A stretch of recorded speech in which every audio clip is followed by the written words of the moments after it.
Sebetulnya saya pribadi saya campaign untuk setidaknya teman-teman punya moderated blogging. Cuma saya agak sedikit kecewa karena titik beratnya ternyata ke copyright. Copyright buat saya penting, tapi copyright tidak akan bisa menghalangi orang untuk tidak korupsi. Jadi saya masih berharap bahwa ini kepercayaan buat teman-teman. Oke, copyright hal yang sangat penting, tapi dia bukan hal yang sangat penting. Kebebasan berbicara, berpendapat, berekspresi itu jauh lebih penting karena itu bisa menekan angka korupsi. Misalnya gini, paling mudah sebetulnya kalau kita berurusan dengan birokrasi pemerintahan itu kan semua serba uang.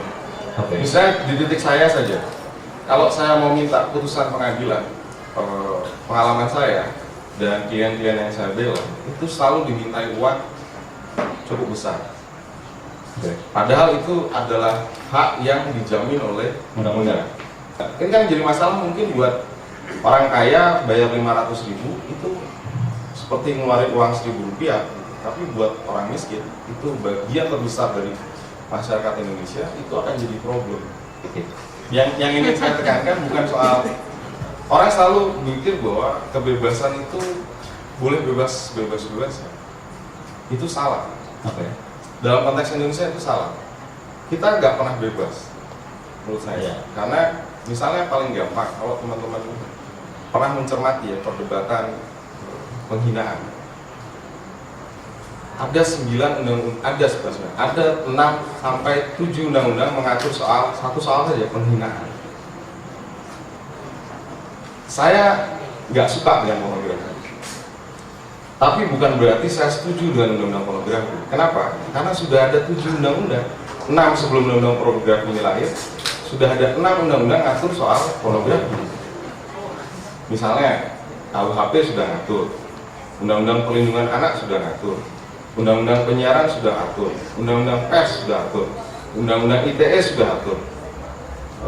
Satu lagi undang-undang apa ya? Saya nggak lupa. Nah, kemudian ditambah dengan undang-undang pornografi. Ini artinya sebetulnya kita sudah, kebebasan kita itu sudah dibatasi oleh 7 lapis aturan. Yang diperlukan adalah menurut saya menendang aturan-aturan ini tinggal satu toh.